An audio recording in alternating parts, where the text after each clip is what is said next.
Hello, today's the week of the Chelsea Flower Show, and this year one of the displays is an AI garden.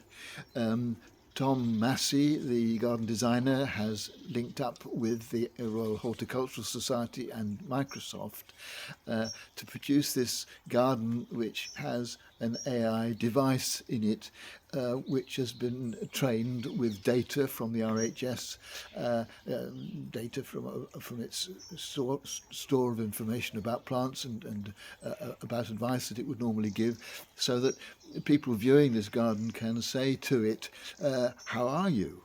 and can get a response which might be something like, "I need more water," or "I need a haircut." And so there's this interactive nature. The viewer, or potentially the gardener, asking the soil what it needs.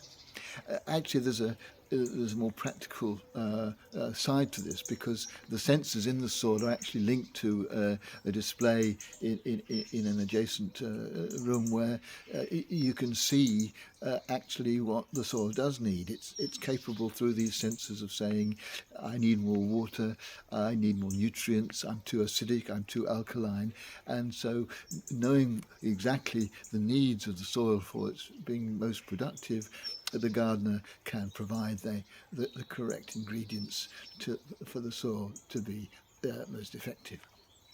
Well, it struck me as an interesting metaphor for our human relationships, because that question, "How are you?" is one thing, something we often ask other people, and sometimes when we're asked it, we don't reply very honestly, and sometimes that's quite appropriate, but sometimes actually being asked that question is an opportunity to be honest about what our needs really are.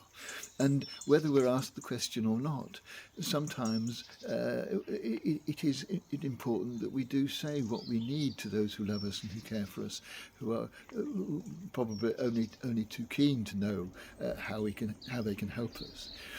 And so today, I just wanted to remind myself that it's okay to say what I need.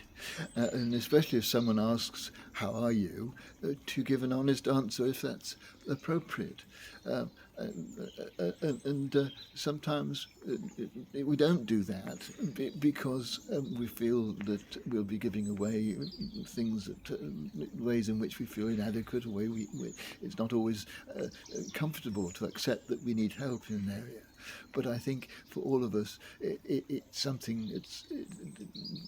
It may make us vulnerable and put us in the power of other people who've got information about us that we may not particularly want them to have. But I think, nevertheless, it's an important part of any healthier relationship that we're able to ask for what we need, and it's also part of a healthier relationship that we're willing to, when we hear what people need, try and give it to them.